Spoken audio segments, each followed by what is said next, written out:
मुझे तो लगा तुम आओगे नहीं यार, मुझे ऐसा हुआ कि हमने तो मैंने पूछा था आ जाओ गुरुदेव, ये तो गुरुदेव आ जाएंगे यहाँ पढ़ाए क्यों? चंदन भाई खाली ऐड है यार।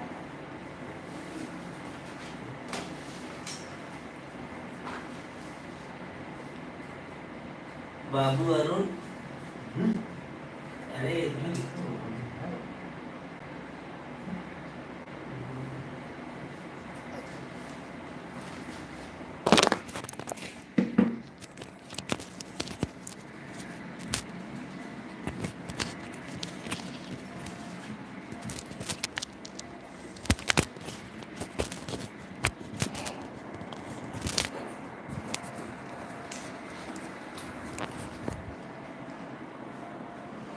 गुड इवनिंग बच्चों, आइए। गुड इवनिंग, नमस्ते बेटा, नमस्ते। आज आप लोग सोच रहे होंगे कि अचानक सारा सिलेबस खत्म हो गया, रिवीजन हो गया, टेस्ट पेपर हो गए हैं, फिर अचानक आज पूर्वाज सर सामने कैसे आ गए। एक्चुअली इन 2 दिनों में ना बच्चे बड़े टेंशन में। तो सच बताऊं तो ये रिवीजन कराने में नहीं आया, तो बहुत रिवीजन हो चुका है। मैं तो बस आपको मनोरंजन कराने आ गया हूँ, इंटरटेनमेंट। अब यार इंटरटेनमेंट के लिए मूवी तो दिखाऊंगा नहीं ना, मूवी दिखाऊंगा तो भाग जाओगे, समय बर्बाद हो जाएगा। तो मैंने सोचा कैसे किया जाए, तो मैंने क्या किया, नेम रिएक्शन को टेबल फॉर्म में अरेंज कर दिया। रिवीजन का रिवीजन भी हो जाएगा, 2-3 क्वेश्चन का बेनिफिट भी हो जाएगा, मन की बातें भी हो जाएंगी, और थोड़ा सा आपका और मेरा दोनों लोगों का एंटरटेनमेंट हो जाएगा। तो ये रिवीजन एक्चुअली नहीं था, ये सिर्फ मैं आपसे मिलने आया था। संडे को पेपर है, 2 दिन बाद पेपर है, तो सिर्फ आपसे मिलने में आया था। थोड़ी कुछ बातें करेंगे, हर 15 क्वेश्चन के बाद कुछ डिस्कशन करेंगे, मन की बातें करेंगे, एंटरटेनमेंट करेंगे, अच्छी अच्छी बातें करेंगे। ओके, सो आइए बिना समय बर्बाद किए हुए पहले 15 नेम रिएक्शन को डील करते हैं, फिर कुछ और मन की बातें करते हैं, थोड़ा एंटरटेनमेंट करते हैं। बच्चों आवाज आ रही है? लो, हम पूरी हिस्ट्री बोल डाली हमने। आवाज आ रही है? गुड इवनिंग बेटा, आवाज आ रही है?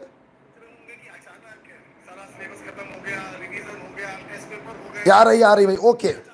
तो आइए बेटा, आज फटाफट पहले पहले 15 नेम रिएक्शन को देखा जाए, और उसके बाद फिर कुछ और बातें हम लोग करते हैं। बेटा मैंने क्या किया है, मैंने एनसीईआरटी की सारी नेम रिएक्शन को एक टेबल फॉर्म में अरेंज कर दिया है। कोई डिटेल डिस्कशन नहीं किया जाएगा। Name of the reaction, reactant क्या होता है, सबस्ट्रेट, रिएजेंट क्या है, प्रोडक्ट क्या है, एक एग्जांपल करेंगे और आगे बढ़ेंगे। तो आओ करते हैं पहले 15 नेम रिएक्शन को।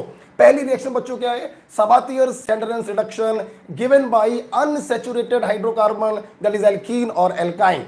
The reagent is metal catalyst. आप किसी भी ट्रांजिशन मेटल को ले सकते हैं, like Raney nickel, palladium, platinum. अगर निकिल का इस्तेमाल करते हैं तो हाई टेम्परेचर लेना पड़ता है।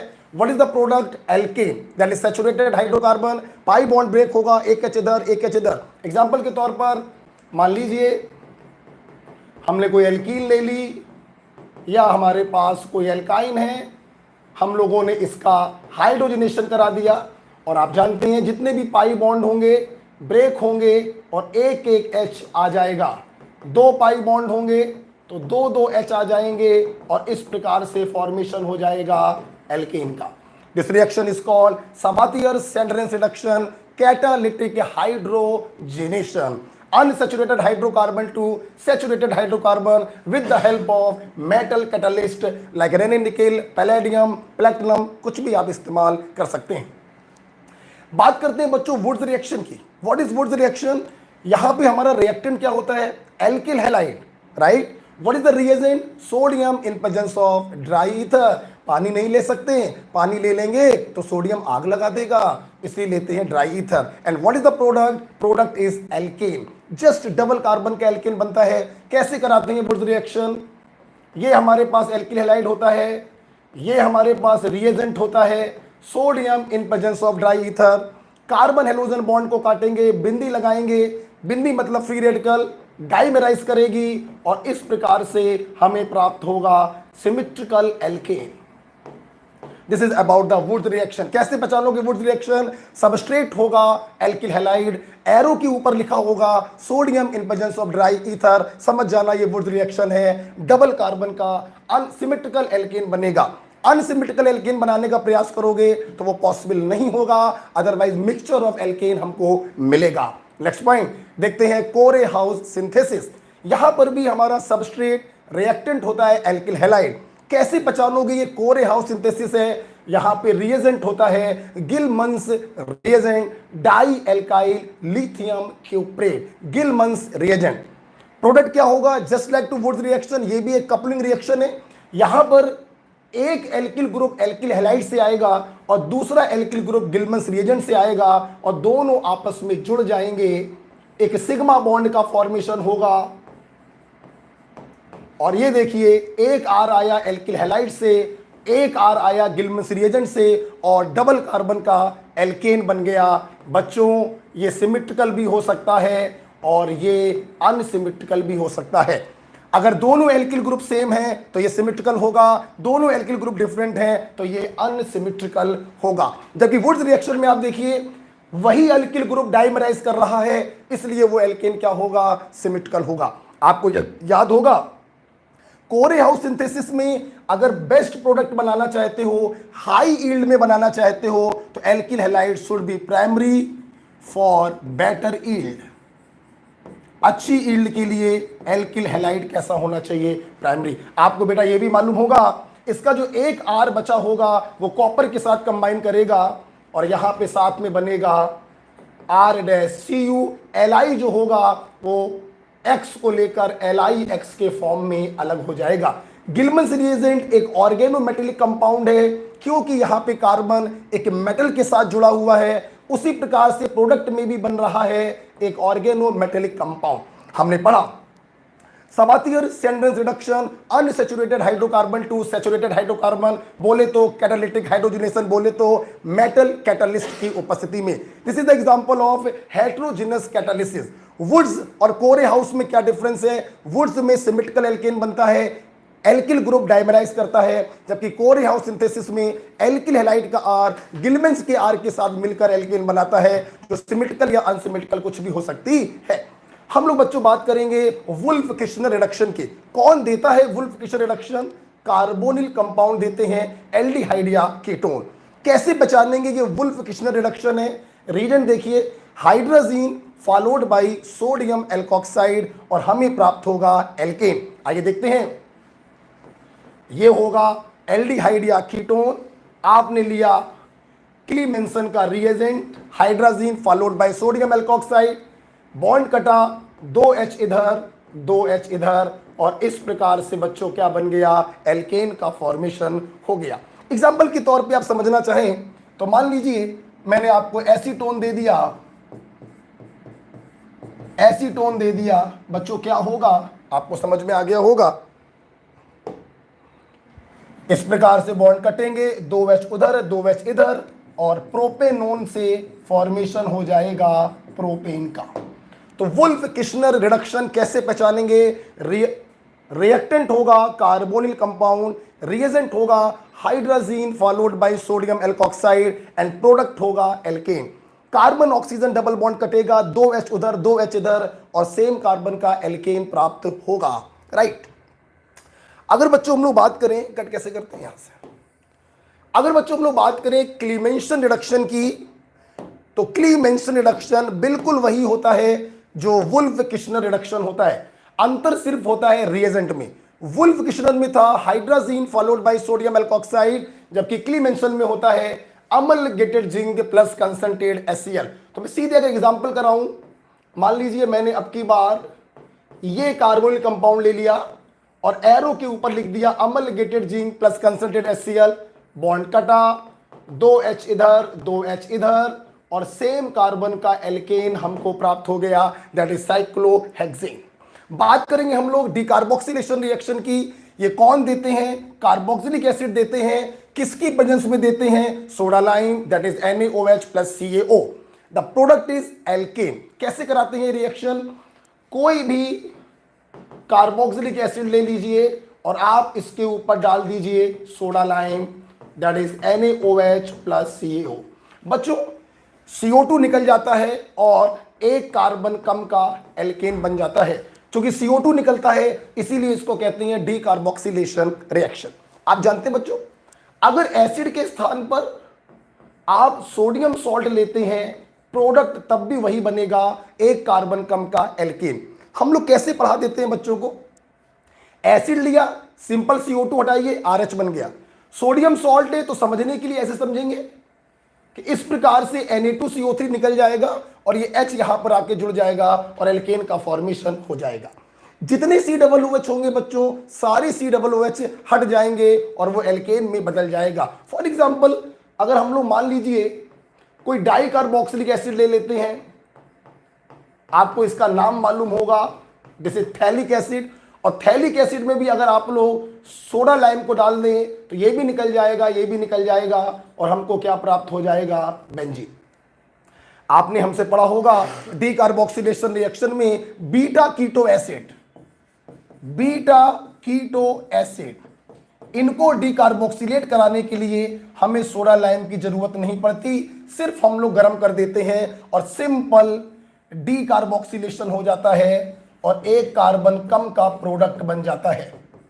आपने पढ़ा होगा मुझसे कार्बन आयन मैकेनिज्म, आप इसको हटाइए, यहां पे माइनस लगाइए, ये माइनस रेजोनेंस स्टेबलाइज हो रहा है, इसलिए सोडा लाइम की कोई आवश्यकता नहीं है। This is beta alpha beta, this is beta keto acid. Is it clear? For example मान लेते हैं आपके पास कोई क्वेश्चन आ जाए, इस प्रकार से स्ट्रक्चर बना हुआ है और आपसे क्वेश्चन आ गया, बताइए इसको गर्म कर दिया हमें क्या मिलेगा, कार्बोक्सिलिक ग्रुप, बगल वाला कार्बन अल्फा, उसके बगल वाला carbon beta, beta keto acid है, गर्म कर देंगे, डीकार्बोक्सिलेशन हो जाएगा और इस प्रकार से हमें साइक्लोहेक्सेनोन प्राप्त होगा। राइट बच्चों, बात करते हैं हम लोग बर्च रिडक्शन की। Birch reduction is a type of partial hydrogenation. यहां पे हमारा सबस्ट्रेट होता है एल्काइन, रिएजेंट होता है लिथियम या सोडियम इन लिक्विड अमोनिया। आपने एस ब्लॉक में पढ़ा है कि फर्स्ट ग्रुप की जो मेटल्स होती हैं लिक्विड अमोनिया में डिसॉल्व हो जाती हैं in the form of ammoniated cation and ammoniated electron. वही इलेक्ट्रॉन एल्काइन के ऊपर अटैक करता है और इसको ट्रांस एल्कीन में रिड्यूस करता है। यस बच्चों, this alkene is trans alkene. For example, अगर हमारे पास कोई ये एल्काइन है, आपने कराया है बर्च रिडक्शन, कैसे पहचानेंगे, लिथियम या सोडियम इन लिक्विड अमोनिया, एक पाई बॉन्ड कटेगा, एक H इधर एक H इधर, एल्कीन बनेगी, लेकिन ये एल्कीन कौन सी होगी बेटा, ट्रांस एल्कीन होगी। आप ध्यान रखिएगा बेटा, अगर इसी एल्काइन में आप सबाथियर सेंडरेज रिडक्शन करवा देते मेटल कैटलिस्ट की प्रेजेंस में, तो रिएक्शन एल्कीन पर स्टॉप नहीं होती, हमें फाइनली एल्केन प्राप्त होता। आपने मेरे से यह भी पढ़ा होगा, बर्च रिडक्शन के अलावा एक हमारे पास और आदमी है जिसका नाम है Lindlar's catalyst. What is Lindlar's catalyst? Palladium sulphur CaCO3, और यहां से बच्चों हमको मिलती है सिस एल्कीन। क्या मिलती है बच्चों? सिस। कैल्शियम कार्बोनेट की जगह पर बेरियम सल्फेट ले सकते हैं। सल्फर यहां पे पॉइजन की तरह काम करता है, आप उसकी जगह पर लेड एसीटेट भी ले सकते हैं, क्यूनोलिन भी आप ले सकते हैं। बट एनसीईआरटी में शायद यही लिखा हुआ है, हमें सिस एल्कीन बच्चों प्राप्त होगी। बात करेंगे बेटा हम लोग ओजोनोलिसिस की, जल्द ही 15 रिएक्शनों पर पहुंचेंगे और उसके बाद फिर से हम लोग कुछ मन की बातें करेंगे। Okay, entertainment with A fast revision, right? Okay, थके तो नहीं हो? अरे थोड़ा समय पास कर लो यार।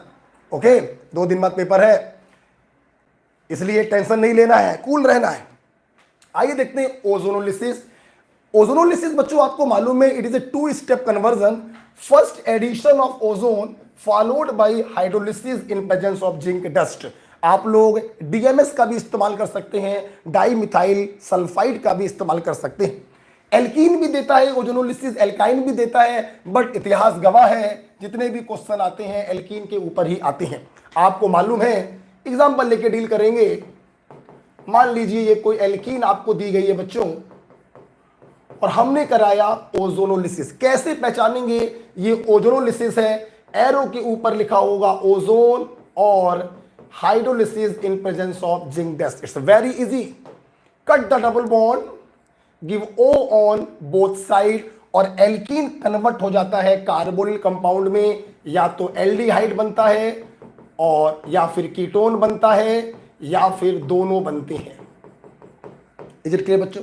साथ ही साथ बच्चों आप लोग ये भी देखिए, जिस प्रकार से डिकार्बोक्सिलेशन में रिएक्टेंट की तुलना में प्रोडक्ट के पास कार्बन की संख्या कम हो जाती है, उसी प्रकार से ओजोनोलिसिस में देखिए रिएक्टेंट की तुलना में प्रोडक्ट के पास कार्बन की संख्या कम हो जाती है। इसीलिए डिकार्बोक्सिलेशन और ओजोनोलिसिस का यूज करते हैं for descending the series.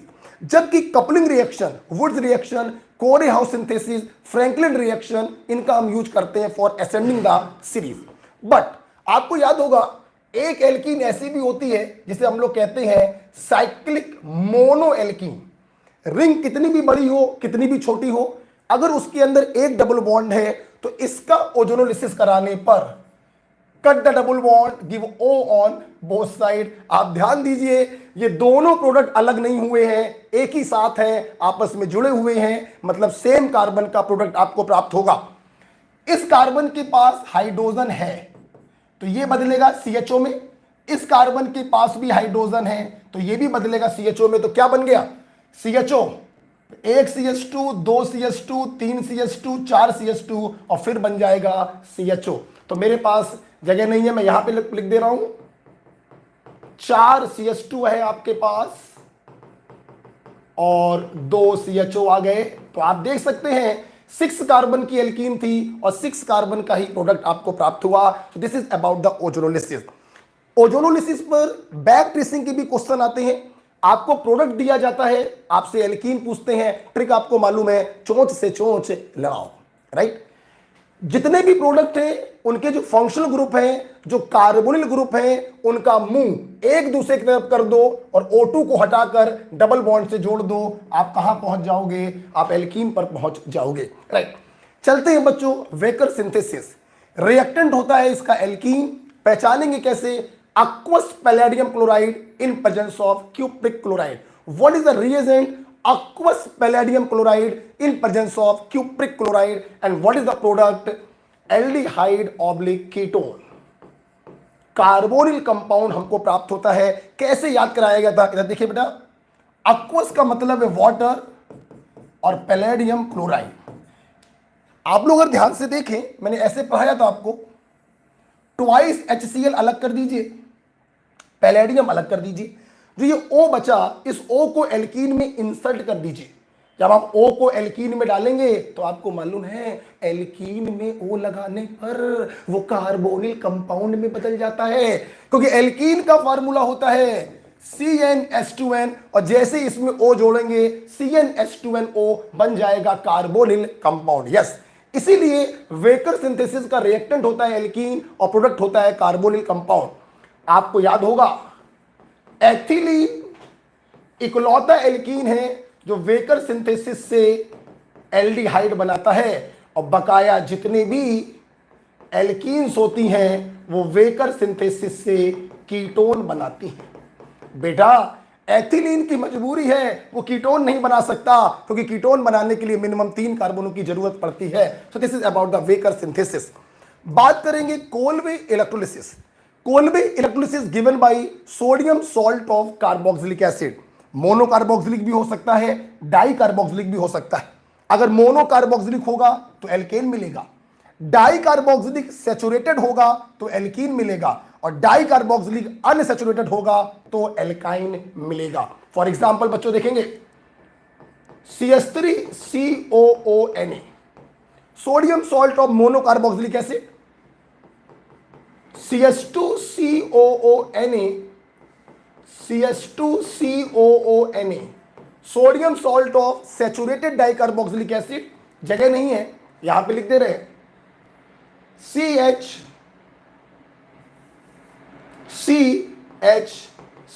CHCOONA double bond CHCOONA, sodium salt of unsaturated di carboxylic acid. Trick क्या बताई थी, जैसे पढ़ाया था वुड्स वैसे ही पढ़ाता हूं मैं कोल्बे। कार्बन हेलोजन बॉन्ड को वहां काट के बिंदी लगाते थे और यहां पर कार्बन CO2 बॉन्ड को काट कर बिंदी लगाते। अगर बिंदी अकेली है तो डाइमराइज करेगी और ये देखिए एल्केन प्राप्त हुआ। यहां पर देखिए एक बिंदी ये आई, एक बिंदी ये आई, डाइमर बनाने की जरूरत नहीं है, अपने हाथों को मिला लेंगे और इस प्रकार से आपको एल्कीन प्राप्त होगी। और यहां पर अगर हम लोग देखें एक बिंदी यहां से आई, एक बिंदी यहां से आई, अपने हाथों को मिला लेंगे और इस प्रकार से देखिए एल्काइन का फॉर्मेशन होगा। This is about the Kolbe electrolysis, free radical mechanism को फॉलो करता है। राइट बच्चों, लास्ट में हम लोग रिवीजन भी करेंगे फास्ट, ओके फटाफट करेंगे। अगला बच्चों पॉइंट क्या है, कोल्बे के बाद फिंकल-स्टीन रिएक्शन। बेटा आपको मालूम होगा जब हम लोग किसी एल्केन का हेलोजिनेशन कराते हैं तो फ्लोरीनेशन और आयोडोनेशन नहीं कराते, क्योंकि फ्लोरीन हाईली रिएक्टिव होने के कारण एक्सप्लोजन होता है और आयोडीन लीस्ट रिएक्टिव होने के कारण रिवर्सिबल हो जाता है। इसीलिए हेलोजिनेशन के द्वारा हम लोग या तो एल्किल क्लोराइड को बनाते हैं या फिर एल्किल ब्रोमाइड को। अगर एल्किल फ्लोराइड या एल्किल आयोडाइड आपको बनाना है तो आपको हैलाइड एक्सचेंज रिएक्शन का इस्तेमाल करना पड़ता है। रिएक्टेंट होगा एल्किल हैलाइड क्लोराइड या ब्रोमाइड और प्रोडक्ट होगा फिंकल-स्टीन में आयोडाइड और स्वाट रिएक्शन में फ्लोराइड।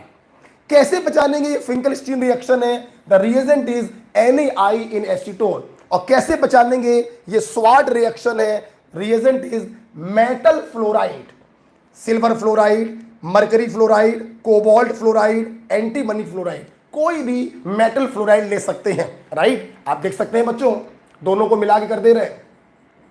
एल्किल हैलाइड, यहां पे हेलोजन क्या हो सकता है, क्लोरीन या ब्रोमीन, क्योंकि इनको आसानी से हम लोग बना सकते हैं। अगर आपने फिंकल-स्टीन रिएक्शन कराई NaI इन एसीटोन तो आपको मिलेगा एल्किल आयोडाइड, और अगर आपने स्वाट रिएक्शन कराई मेटल फ्लोराइड की हेल्प से तो आपको मिलेगा एल्किल फ्लोराइड। ये दोनों रिएक्शन बच्चों कहलाती हैं हैलाइड एक्सचेंज रिएक्शन, दोनों ही बहुत इंपॉर्टेंट होती हैं। बेटा क्या रिवीजन आपका हो रहा है बेटा? ओके, आइए फटाफट निपटाएंगे हम लोग, तेजी के साथ करेंगे।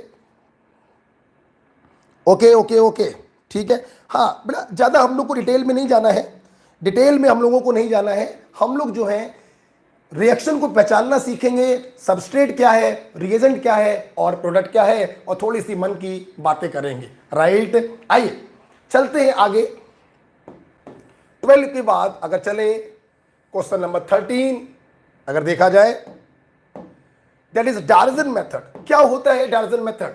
सबस्ट्रेट होता है एल्कोहल, रिएजेंट होता है thionyl chloride.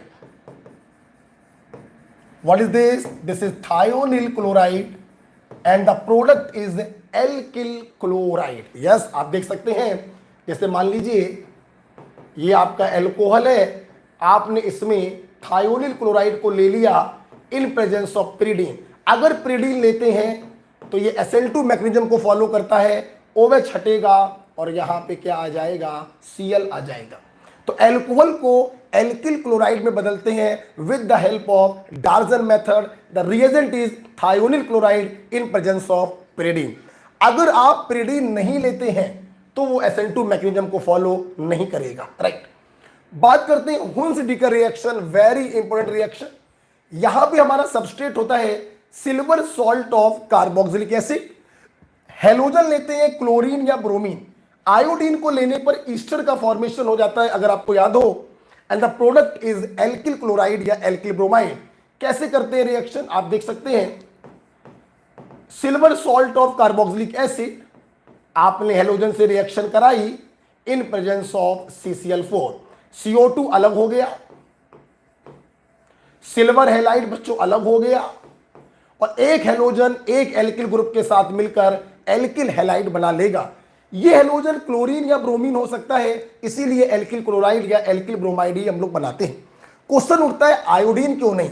Because in case of iodine Easter is the final product, Easter is the final product. Okay, अगर आप आयोडीन लेते हैं तो यहां पे जो एल्किल आयोडाइड बनता है वो सिल्वर सॉल्ट से फर्दर रिएक्शन कर जाता है और ईस्टर का फॉर्मेशन करता है। इसीलिए हुंस-डीकर रिएक्शन से हम एल्किल क्लोराइड या एल्किल ब्रोमाइड का फॉर्मेशन करते हैं। तो सबस्ट्रेट क्या होगा? Silver salt of carboxylic acid. Reagent क्या होगा? क्लोरीन या bromine in presence of CCl4। Product क्या होगा? एक कार्बन कम का एल्किल क्लोराइड या एल्किल ब्रोमाइड। बात करते हैं haloform reaction. Haloform reaction given bye alcohol और कार्बोनिल कंपाउंड। कौन से अल्कोहल देते हैं हेलोफॉर्म रिएक्शन बच्चों? जिनके पास CH3CHOH ग्रुप हो। और कौन से कार्बोनिल कंपाउंड देते हैं? जिनके पास CH3CO ग्रुप हो।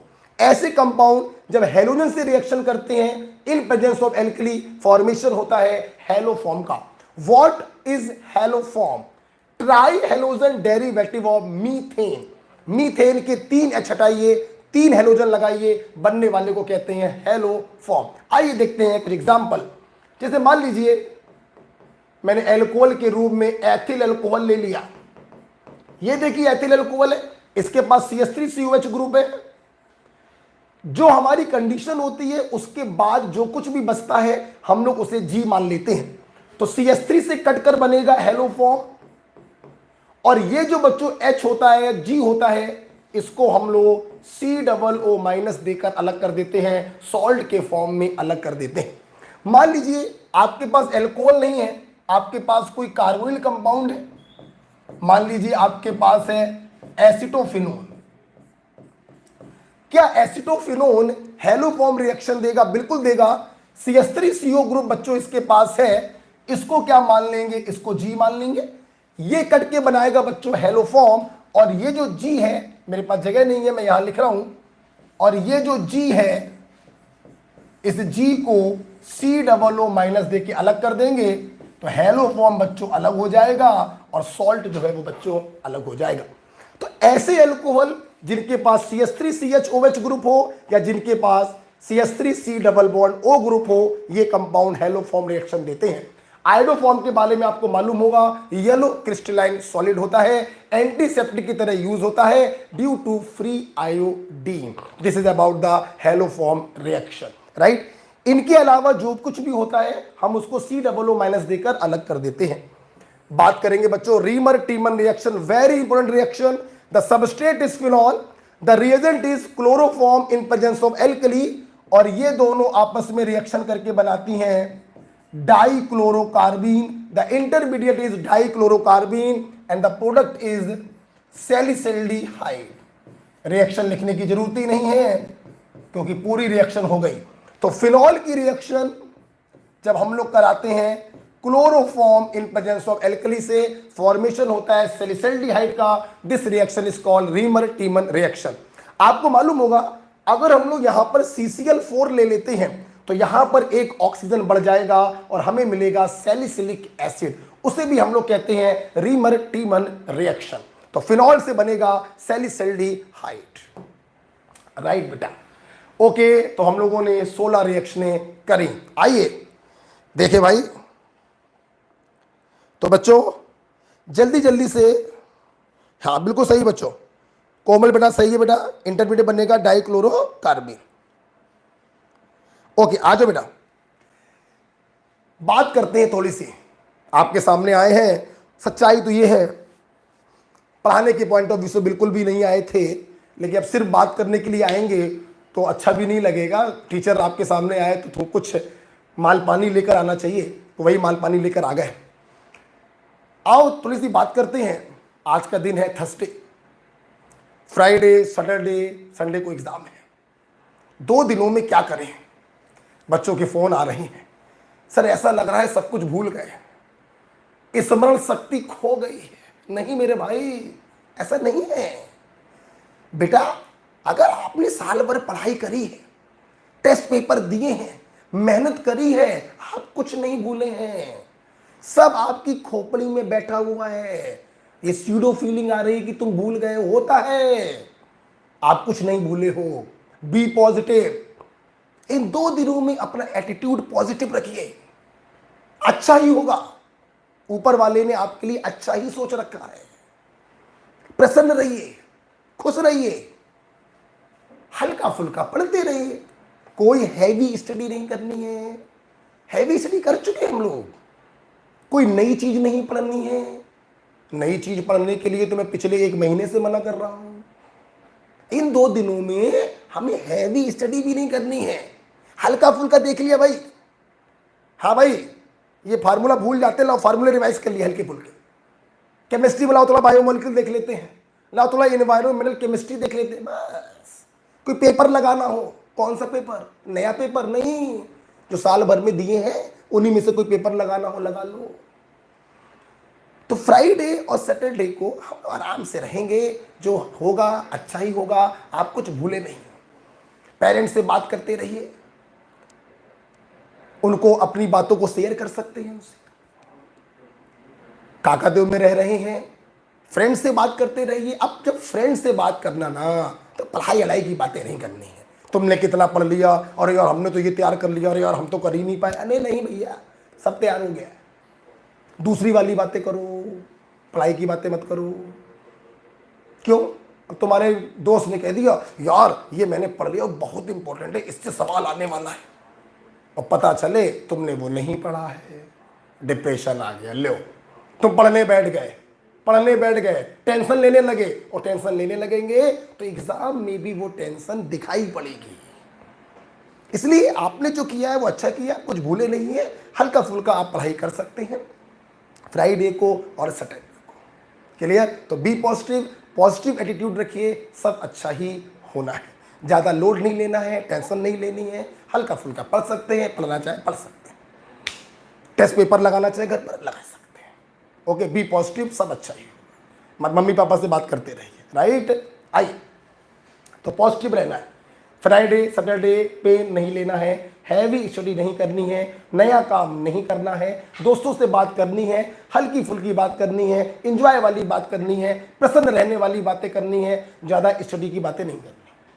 मैं बात कर रहा हूं कल और परसों, ठीक है? चल, रीमन टीमन के बाद 16 रिएक्शन हो चुकी है हम लोगों की। चलते हैं रिएक्शन नंबर 17 की तरफ। 30 रिएक्शनों के बाद हम लोग फिर से थोड़ी सी बात करेंगे कि सैटरडे के दिन क्या करना है और संडे के दिन क्या करना है। उससे पहले आइए 15 रिएक्शन और निपटाते हैं। Carbylamine reaction, test of primary amine, aliphatic हो या एरोमेटिक हो। रिएजेंट बच्चों यहां पर भी क्या है? Chloroform in presence of alkali, जो रीमन टीमन में था, इसलिए इंटरमीडिएट भी यहां पर क्या होगा? डाइक्लोरोकार्बीन। फॉर्मेशन होता है बच्चों आइसोसाइनाइड का, गंदी स्मेल होती है। एलिफेटिक एमीन ले लीजिए बच्चों, या एरोमेटिक एमीन ले लीजिए, दैट इज एनिलीन ले लीजिए। और जब आप इसका क्लोरोफॉर्म के वजह से रिएक्शन कराएंगे तो NH2 group convert into NC group, isocyanide बनेगा और गंदी स्मेल आती है, बैड ऑर्डर कंपाउंड बनता है। Test of primary amine, right. इस रिएक्शन का हम लोग यूज करते हैं प्राइमरी एमीन को रिमेनिंग एमीन से सेपरेट डिस्टिंग्विश करने के लिए। नेक्स्ट बच्चों क्या है? हाइड्रोबोरेशन ऑक्सीडेशन, HBO प्रोसेस, अच्छी रिएक्शन है।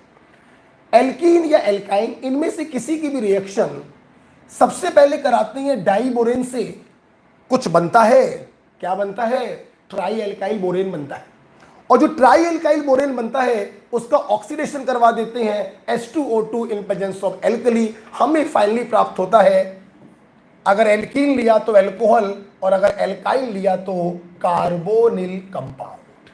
आप लोगों ने हमसे पढ़ा था कि हाइड्रोबोरेशन ऑक्सीडेशन में सिंपल एडिशन कराते हैं, addition of water according to anti Markovnikov rule. और मैंने आपको ऐसे याद भी कराया था कि परऑक्साइड है इसलिए एंटी मार्कोनिकॉफ रूल से एडिशन कराएंगे, ये याद कराने का तरीका था।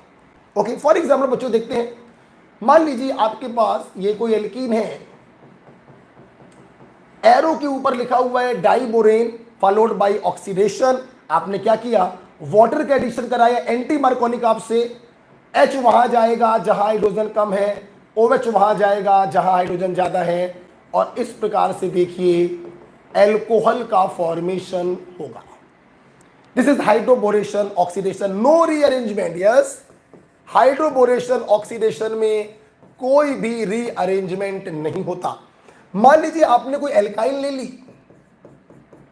आपने कोई एल्काइन ले ली मेरे भाई, एल्काइन में 2 पाई बॉन्ड है, बॉन्ड काटिए, एंटी मार्कोनिक आपसे H और OH को दे दीजिए, ये देखिए जेम डाइऑल बन गया। जेम डाइऑल बच्चों अनस्टेबल होता है, पानी निकल जाएगा और इस प्रकार से देखिए कार्बोनिल कंपाउंड एल्डिहाइड का फॉर्मेशन हुआ। तो एल्कीन अगर है तो अल्कोहल बनता है विदाउट रीअरेंजमेंट, और एल्काइन अगर है तो कार्बोनिल कंपाउंड बनता है without any rearrangement. Anti Markovnikov आप एडिशन ऑफ वाटर करवा देते हैं, नो रीअरेंजमेंट होता है, सिन एडिशन होता है, बहुत सारी बातें होती हैं, उसका डिस्कशन नहीं करना है। सिंपल रिएक्टेंट, रिएजेंट, प्रोडक्ट, 1 या 2 एग्जाम्पल। ओके, अगली बच्चों रिएक्शन कौन सी है? अगली रिएक्शन है ऑक्सीमर्क्यूरेशन डीमर्क्यूरेशन, बिल्कुल फोटोकॉपी होती है हाइड्रोबोरेशन ऑक्सीडेशन की। एल्कीन या एल्काइन यहां पर भी होते हैं। रिएजेंट देखेंगे, mercuric acetate in THF followed by reduction by NaBH4। Reagent बदल गया, डाइबोरेन की जगह आ गया मर्क्यूरिक एसिटेट और H2O2 एल्कली की जगह आ गया NaBH4।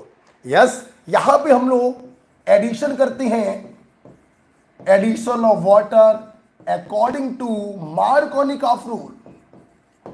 यस बच्चों, मार्कोनिकॉफ के अकॉर्डिंग होगा। आप देख सकते हैं ये कोई एल्कीन ले ली, एरो के ऊपर शॉर्ट में कभी कभी मर्क्यूरिक आयन लिख के आ जाता है, पाई बॉन्ड कटेगा, H देंगे इसको, OH देंगे इसको, मार्कोनिकॉफ से करा दिया और ये देखिए सेकेंडरी अल्कोहल का फॉर्मेशन हो गया। अगर बेटा आपके पास एल्काइन है, अगर आपके पास एल्काइन है बिल्कुल ऊपर वाले के तरीके, मार्कोनिकॉफ से 2 मोल पानी डालिए क्योंकि 2 पाई बॉन्ड है, 2 H यहां पर, 2 OH यहां पर, जेम डाइऑल बनेगा, पानी निकाल दीजिए, ये C डबल बॉन्ड O में बदल जाएगा और इस प्रकार से आपको कार्बोनिल कंपाउंड प्राप्त होगा। तो hydroboration oxidation and oxymercuration demercuration both reactions are given by unsaturated hydrocarbon, दोनों से बनते हैं अल्कोहल और कार्बोनिल कंपाउंड। यहां पर एंटी मार्कोनिक एडिशन है, यहां पे मार्कोनिक एडिशन है। इसका इंटरमीडिएट भी आपको बताया गया है, try alkyl borane is the intermediate. बात करेंगे हम लोग 20th रिएक्शन की and Buviol blank reduction। Buviol blank reduction given by carbonyl compound as well as ester formation होता है अल्कोहल का। The reagent is sodium in presence of alcohol। For example, ये देखिए कार्बोनिल कंपाउंड है, आपने ऊपर लिख दिया sodium in presence of alcohol, bond कटेगा, एक H आएगा और इस प्रकार से देखिए अल्कोहल का फॉर्मेशन होगा। अगर बच्चों आपके पास ईस्टर है तो इस रिडक्शन को भी हम लोग Buviol blank रिडक्शन कहते हैं। पहले ये बॉन्ड कटा, HH बन गया कार्बोनिल कंपाउंड, रिएक्शन स्टॉप नहीं होगी, फिर से बॉन्ड कटा, एक H इधर, एक H इधर, आप देख सकते हैं RCH2OH लेफ्ट वाले से बन गया और R-OH राइट वाले से बन गया। इस रिडक्शन को कहते हैं Buviol blank रिडक्शन।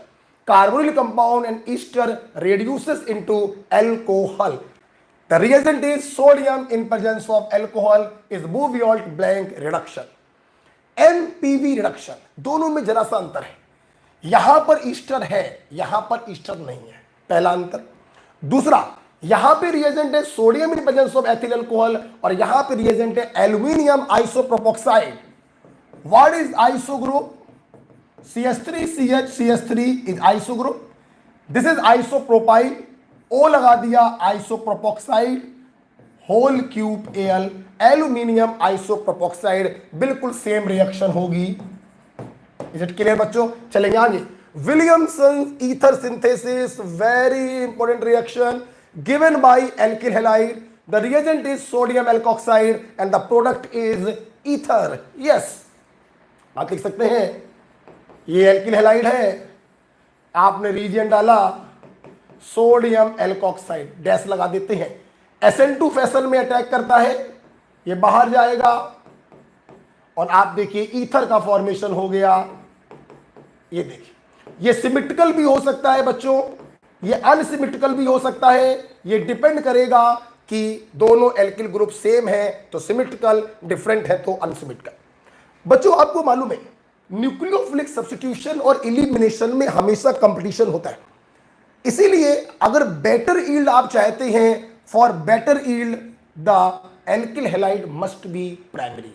आपको अच्छी ईल्ड प्राप्त होगी ईथर की, राइट बच्चों। फॉर एग्जांपल आप कुछ भी ले लीजिए, जैसे मान लीजिए मैं आपसे कहूं, मैंने आपसे बोला CH3Br की रिएक्शन सोडियम फिनॉक्साइड से करा दीजिए बच्चों, सोडियम फिनॉक्साइड से करा दीजिए, अटैक होगा, Br बाहर जाएगा और एनीसॉल का फॉर्मेशन होगा। मैं यहां लिख दे रहा हूं, इस प्रकार से एनीसॉल का फॉर्मेशन होगा। आपको मालूम है vinyl halide and phenyl halide Williamson synthesis नहीं दे सकती due to delocalisation of lone pair into benzene ring या विनाइलिक ग्रुप। बॉन्ड हो जाएगा पार्शियल डबल, सोडियम एल्कोक्साइड उस बॉन्ड को तोड़ नहीं पाएगा, इसलिए विनाइल हैलाइड और phenyl halide Williamson ether synthesis नहीं देती। अगर आपको विनाइल या फिनाइल को लेना है तो सोडियम एल्कोक्साइड में लीजिए, एल्किल हैलाइड में आप नहीं ले सकते। Got it? बहुत ही इंपॉर्टेंट रिएक्शन होती है। बात करेंगे बेटा ऑक्सो प्रोसेस से। Oxo process given by alkene कैसे पहचानेंगे? Water gas CO+H2 in presence of cobalt carbonyl, in presence of cobalt carbonyl, reagent is CO+H2 that is water gas। कैसे कराते हैं रिएक्शन है देखेंगे बेटा।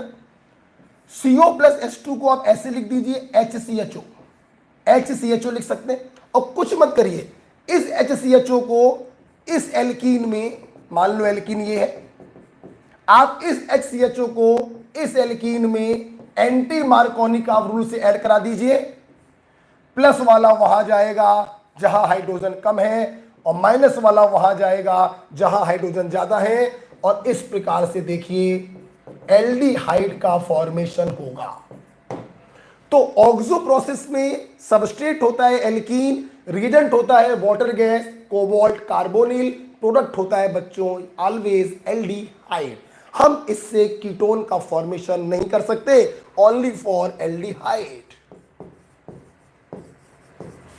ओके, आपको याद होगा ट्रिक बताई थी मैंने, Rosenmund reduction, oxo process, Stephens reduction, इनसे सिर्फ फॉर्मेशन होता है बच्चों एल्डिहाइड का। चलते हैं रोजन-मंड रिडक्शन की तरह। सबस्ट्रेट बच्चों इसका क्या होता है? Acid chloride. रिएजेंट वही बच्चों लिंडलार्स कैटलिस्ट जिसने सिस एल्कीन बनाई थी एल्काइन से, बॉन्ड कटेगा, एक H इधर एक H इधर, and the product is aldehyde. तो ऑक्सो प्रोसेस, रोजन-मंड रिडक्शन और स्टीफन रिडक्शन से हम लोग सिर्फ बनाते हैं एल्डिहाइड। आई होप आपकी रिएक्शन रिवाइज हो रही है। ये देखिए बच्चों स्टीफन भी आ गया। स्टीफन रिडक्शन एल्किल साइनाइड होता है बच्चों। What is the reagent? Reagent is SnCl2 plus concentrated HCl followed by acid hydrolysis. The product is dear aldehyde. वैसे आपको मालूम है द इंटरमीडिएट इज इमीन, पहले बनता है इमीन, इमीन की होती है हाइड्रोलिसिस, तब बनता है एल्डिहाइड। बट आपको डायरेक्ट याद होना चाहिए, अगर रिएक्टेंट है साइनाइड, रिएजेंट है SnCl2 plus concentrated HCl followed by hydrolysis, then product must be aldehyde। आइए एग्जांपल देख लेते हैं। मैंने मिथाइल सलाइड ले लिया, रिएजेंट वही है, तो CN को पकड़ो और CHO में बदल दो। This is called Stephens reduction. बात करेंगे बच्चों एल्डोल कंडेंसेशन की। This reaction given by aldehyde and ketone having alpha hydrogen. The reagent is dilute alkali followed by heat. बच्चे जब हीट नहीं करते हैं तो रिएक्शन एल्डोल या कीटोल पर स्टॉप हो जाती है, और जब हीट कर देते हैं तो यही एल्डोल या कीटोल बदल जाता है। आपको मालूम होगा alpha beta unsaturated carbonyl compound. क्या हो गया बेटा? कोई दिक्कत बेटा? हाँ, तो aldol condensation given bye carbonyl compound aldehyde and ketone having alpha hydrogen, the reagent is dilute alkali, आपको मिलेगा एल्डोल या कीटोन। अगर ये एल्डिहाइड है तो इसे एल्डोल बोलेंगे, अगर ये कीटोन है तो कीटोन बोलेंगे। आप जब इसको गर्म कर देते हैं तो पानी निकल जाता है और alpha beta unsaturated carbonyl compound का फॉर्मेशन होता है। आइए एक एग्जांपल के द्वारा इसको चेक करते हैं। मान लीजिए मैं यहां से करा रहा हूं, वहां जगह कम पड़ेगी। मान लीजिए मेरे पास एल्डिहाइड है बच्चों, आप देख सकते हैं अल्फा हाइड्रोजन है, एरो लगा था, एरो के ऊपर एल्कली लिखा था, हीट लगा हुआ था। हम समझ गए एल्डोल कंडेंसेशन कराना है। इसके दो मॉलिक्यूल ले लीजिए, आपको याद आनी चाहिए एल्डोल कंडेंसेशन। एक मॉलिक्यूल काम करता है सबस्ट्रेट और दूसरा मॉलिक्यूल काम करता है रिएजेंट। सबस्ट्रेट का बच्चों हम लोग O हटाते हैं और रिएजेंट का हम लोग H2 हटाते हैं और इस कार्बन और इस कार्बन को डबल बॉन्ड से जोड़ देते हैं। डायरेक्ट हम पहुंच जाते हैं alpha beta unsaturated carbonyl compound के पास। Alpha beta unsaturated carbonyl compound, this is crotonaldehyde, right. अगर आपको एल्डोल या कीटोल बनाकर देखना है तो सिंपल न्यूक्लियोफिलिक एडिशन करवा देते हैं, अल्फा H को भेज देते हैं O के पास और बची हुई चीज को जोड़ देते हैं कार्बन से, तो हम एल्डोल या कीटोल पर पहुंच जाते हैं। अगर आपको फाइनल प्रोडक्ट बनाना है तो ट्रिक इस्तेमाल करिए, सबस्ट्रेट का O हटाइए, रीजेंट के दो H2 हटाइए और इस प्रकार से बना दीजिए। फॉर एग्जांपल एक एग्जांपल और लेते हैं। मान लीजिए मैंने ये ले लिया, आप देख सकते हैं इसके पास अल्फा हाइड्रोजन है, ये एल्डोल कंडेंसेशन देगा। एरो लगा हुआ था, एरो के ऊपर लिखा हुआ था एल्कली फॉलोड बाय हीट, हमें कराना था एल्डोल कंडेंसेशन। इसी के दो मॉलिक्यूल लिए, जिसका फंक्शनल ग्रुप इस्तेमाल होगा वो सबस्ट्रेट और जिसके दो अल्फा H इस्तेमाल होंगे वो रिएजेंट। इस प्रकार से हटा दीजिए, ये वाला कार्बन इस वाले कार्बन से डबल बॉन्ड से जुड़ जाएगा और ये देखिए नीट का आया हुआ क्वेश्चन है, alpha beta unsaturated carbonyl compound बन जाएगा। क्लियर है बेटा? ओके, हम लोग बात करेंगे after aldol condensation, cross aldol condensation भी होता है। जब सबस्ट्रेट और रिएजेंट अलग अलग होते हैं तो क्रॉस एल्डोल कंडेंसेशन कहते हैं। अगर दोनों के पास अल्फा हाइड्रोजन होते हैं तो टोटल 4 प्रोडक्ट प्राप्त होंगे, 2 सिंपल प्रोडक्ट होंगे और 2 क्रॉस प्रोडक्ट होंगे।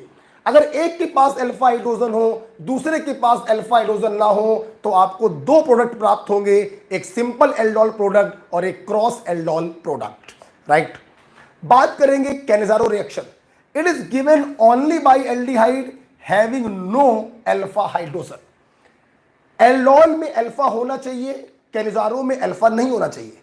Aldol given by both aldehyde and ketone but Cannizzaro given only by aldehyde. Reagent दोनों का सेम होता है, KOH बेस बेस, डाइल्यूट और कंसंट्रेट बोल सकते हैं, राइट। क्या होता है? This is the example of disproportionation. For example मैं यहां से लिख रहा हूं, वहां भर गया है, हमने फॉर्मेल्डिहाइड ले लिया बेटा, आप देख सकते हैं this is the functional group aldehyde. जब अल्फा कार्बन नहीं है तो अल्फा हाइड्रोजन भी नहीं होगा, आपने कंसंट्रेट एल्कली डाल दी, डिस्प्रपोर्शनेशन होगा बच्चों, इसका ऑक्सीडेशन हो जाएगा और इसी का रिडक्शन हो जाएगा तो एक कार्बन का अल्कोहल भी आपको प्राप्त होगा। बेटा आपने चूंकि रिएक्शन में बेस ले रखा है तो आपको यहां पर एसिड प्राप्त नहीं होगा, आपको सॉल्ट प्राप्त होगा। तो Cannizzaro reaction given only by aldehyde having no alpha hydrogen, the reagent is concentrated KOH and the product is salt of carboxylic acid with alcohol. अगर यहां पे KOH ले लेंगे तो यहां पे K आ जाएगा, NaOH लेंगे तो यहां पर Na आ जाएगा। अगर आप बच्चों यहां पे ले लें बेंजल्डिहाइड तो बेंजल्डिहाइड के पास भी अल्फा हाइड्रोजन नहीं होंगे, वो भी कैनिजारो रिएक्शन देगा, हमें प्राप्त होगा बेंजोइक एसिड का सॉल्ट और हमें प्राप्त होगा benzyl alcohol. This is simple Cannizzaro. अगर आप 2 ऐसे एल्डिहाइड ले लें कि दोनों के पास अल्फा हाइड्रोजन ना हो तो एक का हो जाएगा ऑक्सीडेशन, दूसरे का हो जाएगा reduction, this is called cross Cannizzaro. क्या हमारे बच्चे बोलना चाहेंगे? क्रॉस कैनिजारो में formaldehyde always undergoes oxidation. Formaldehyde का हमेशा ऑक्सीडेशन हम लोग कराते हैं, ये बात ध्यान रखिएगा, और दूसरे वाले करवाते हैं reduction. This is the example of disproportionation. Tishchenko reaction given only by aldehyde. Feel करिए, कैनिजारो और टिसिनको में डिफरेंस समझ लीजिए। Cannizzaro given only by aldehyde, Tishchenko given only by aldehyde. But Cannizzaro में कंडीशन होती है कि alpha hydrogen नहीं होना चाहिए, टिसिनको में कोई कंडीशन नहीं होती, अल्फा हो चाहे ना हो, टिसिनको रिएक्शन होती है। फॉर एग्जाम्पल बच्चों, आप मान लीजिए, आप ये ले लीजिए, मैं यहां पे लिख देता हूं बेटा, रीजन याद रखिएगा, एल्यूमिनियम इथॉक्साइड। मान लीजिए, ट्रिक पहले बता देते हैं सीधे आपको, कभी भी आपको टिसिनको करानी हो, एल्डिहाइड होगा, अल्फा हो भी सकता नहीं भी हो सकता, उससे कोई फर्क नहीं पड़ता, एरो के ऊपर लिखा होगा एल्यूमिनियम इथॉक्साइड। ट्रिक मैंने आपको बताई थी कि CHO को बदल दो COO में, कार्बन से जो एल्किल लगा उसे लगा रहने दो और दूसरे तरफ एक कार्बन बढ़ा के लगा दो, तो एल्डिहाइड बदल जाता है बच्चों ईस्टर में। This is called Tishchenko reaction. For example, मान लीजिए हमारे पास एस्टेल्डिहाइड है, मैंने इसका टी सिंको कराया तो CH3 लगा रहेगा, एल्डिहाइड बदल जाएगा ईस्टर में, और यहां पे एक कार्बन बढ़ा दो तो मिथाइल से हो गया ethyl. This is called Tishchenko reaction. किताबों में टी सिंको कैसे बोली जाती है? First Cannizzaro followed by esterification, right. After Tishchenko the next is HVZ reaction. HVZ reaction Hell Volhard Zelinsky reaction given by carboxylic acid having alpha hydrogen. Reagent is chlorine या bromine, red phosphorus, the product is alpha halo carboxylic acid. आपको मालूम है क्या होगा, एक alpha H हटेगा acid का और वहां पे Cl या Br आ जाएगा, अल्फा क्लोरो कार्बोक्सिलिक एसिड या अल्फा ब्रोमो कार्बोक्सिलिक एसिड बनेगा। This is called HVZ reaction.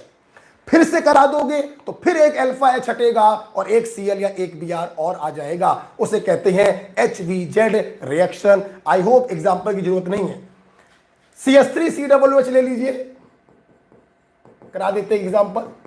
आपने HVZ कराया, एक अल्फा H हट जाएगा और Cl आ जाएगा या Br आ जाएगा। Is it clear? This is called HVZ reaction, right. Important होती है बच्चों। बात करते हैं लास्ट रिएक्शन, उसके बाद कुछ बातें की जाएंगी। Schmidt reaction given by carboxylic acid.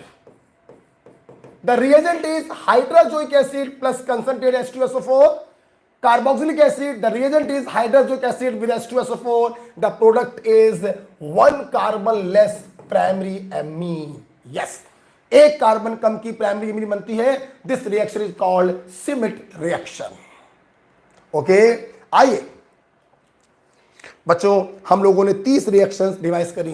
Revision तो सिर्फ एक बहाना है, हमारा काम तो आपसे बातें करना है। तो आइए इंटरटेनमेंट में दूसरा हम लोग ब्रेक लेते हैं। क्या बातें करनी है? पहले ब्रेक में मैंने आपको ये आत्मविश्वास दिलाया कि आप कुछ भूले नहीं हैं, सब कुछ आपको याद है। आपने मेहनत करी है तो मेहनत का फल आपको मिलना है। बी कॉन्फिडेंट, पॉजिटिव एटीट्यूड रखिए, हल्का फुल्का पढ़िए, प्रसन्न रहिए, खुश रहिए, फ्रेंड से भी अच्छी अच्छी बातें करिए वो वाली, और मम्मी पापा से भी अपनी बातों को शेयर कर सकते हैं। आइए बात करते हैं, शनिवार की बात करते हैं, परसों की बात करते हैं। करें क्या? देखें, सुनना चाहते हो कि नहीं सुनना चाहते? हैं भाई? हाँ भाई, इन 2 दिनों में ना यस, हाँ भाई, करना चाहते हैं। अरे रुक जाओ मेरे भाई, प्रिंस भैया रुक जाओ। अरे हॉफमैन भी कर लेंगे यार। अरे सिमिट के बाद हॉफमैन भी आ रहा भाई। ओके, आ रहे भैया, आ रहे हैं। कोमल बेटा सुनाइए, चलिए मन की बातें करते हैं यार। ये सब तो बहुत कर चुके हैं यार, आप थोड़ा बातें करें। तुम लोग से मिल तो पा नहीं रहे हैं, अरे ऐसे ही मिल लेते हैं ऑनलाइन भाई। शनिवार को क्या करें? शनिवार को सुबह उठे, हल्का फुल्का जो पढ़ना है, जैसा कि फ्राइडे को आपने हल्का फुल्का पढ़ा, मेरे साथ बातें करनी है, मेरे साथ बातें कर ली। थोड़ा बहुत को रिवीजन करना है, हल्का फुल्का देख लिया, कोई टेस्ट पेपर लगाना है पुराना वाला वो लगा लिया। प्रसन्न तो है ही हम लोग। इसी प्रकार से शनिवार का दिन पार हो गया। शनिवार के दिन में एक बड़ी अच्छी बात मैं आपको बताना चाहता हूं। शनिवार के लिए अपना बॉक्स तैयार कर लीजिएगा।